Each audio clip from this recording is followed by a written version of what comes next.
ఇటీవల కాలంలో ఓటీటీ అంటే ఈ ఓటీటీ ప్లాట్ఫామ్స్కి బాగా అలవాటైపోయింది అందరికీ కూడా. రకరకాల ఓటీటీ ప్లాట్ఫామ్స్ వచ్చేసినాయి. అయితే దీంట్లో కంట్రోలింగ్ అనేది లేదు. మామూలుగా మనం ఫ్యామిలీతో సినిమా చూడాలి అంటే థియేటర్కి వెళ్ళి, ఎందుకంటే థియేటర్లో కొన్ని కొన్ని సెన్సార్ కట్టింగ్స్ ఉంటాయి. అశ్లీల పదాలు లేదంటే అశ్లీలత అనేది తగ్గిస్తూ ఉంటారు. పూర్తిగా ఉంటుందా ఉండదా అనేది ఒకటి సినిమాని బట్టి, లేదంటే ఏ సర్టిఫికెట్ సినిమా ముందే ఇచ్చేస్తూ ఉంటారు, ఇది పెద్దలకు మాత్రమే, అడల్ట్స్ ఓన్లీ అనేది. అయితే ఈ ఓటీటీ ప్లాట్ఫామ్స్ వచ్చాక ఆ లిమిట్స్ ఏమీ లేవు, ఆ గీతలన్నీ చెరిగిపోయినాయి. ఇంకా విచ్చలవిడి మాటలు, విచ్చలవిడి పదాలు, బూతులు, అశ్లీలం అనేది బాగా పెరిగిపోయింది. అసలు దాన్ని కంట్రోల్ చేయరా ఓటీటీలకి? ఇక కంట్రోలింగ్ ఉండదా?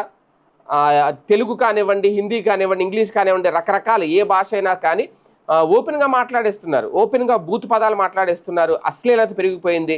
అది ఫ్యామిలీస్ కూడా ఇంట్లో కూర్చొని ఓటీటీలో సినిమా చూసేది ఫ్యామిలీసే చూస్తారు ఎక్కువ. దానికి అడ్డుకట్ట వేయలేం. ఇప్పుడు ఈ ప్లాట్ఫామ్స్ వచ్చేసిన తర్వాత నెలకు 1000-1500 కడతారు, మొబైల్స్లో కూడా చూసేసుకుంటూ ఉంటారు. ఇంకా ఎక్కడ దీనికి అడ్డుకట్ట పడుతుంది? దీని మీద సుప్రీం తాజాగా సీరియస్ అయింది. ఓటీటీలో అశ్లీల ప్రసారాలకు సంబంధించి ఓటీటీ వేదికలు అలాగే సామాజిక మాధ్యమాల్లో విశృంఖల లైంగిక దృశ్యాలతో కూడిన అశ్లీల ప్రసారాలు ఎంతో ఆందోళన కలిగిస్తున్నాయి అంటూ సుప్రీంకోర్టు తాజాగా చెప్పుకొచ్చింది.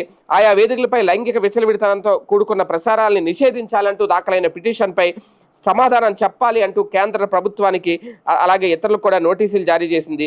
ఈ విషయంలో శాసన నిర్మాణ వ్యవస్థ, పార్లమెంటు లేదంటే శాసనసభలు లేదా కార్యనిర్వాహక వ్యవస్థ అంటే ప్రభుత్వం తగిన చర్యలు తీసుకోవాలి అంటూ జస్టిస్ బిఆర్ గవాయ్ అలాగే జస్టిస్ అగస్టిన్ జార్జ్ మహేష్ల ధర్మాసనం తాజాగా ఒక కీలక తీర్పు అయితే ఇచ్చింది. మరి దీని మీద ఏం సమాధానం చెప్తారో, ఒకవేళ ఇది సీరియస్గా తీసుకుంటే ఖచ్చితంగా ఓటీటీల్లో అశ్లీలత అనేది తగ్గించాలి ఖచ్చితంగా, ఇది అందరూ కోరుకుంటున్నారు.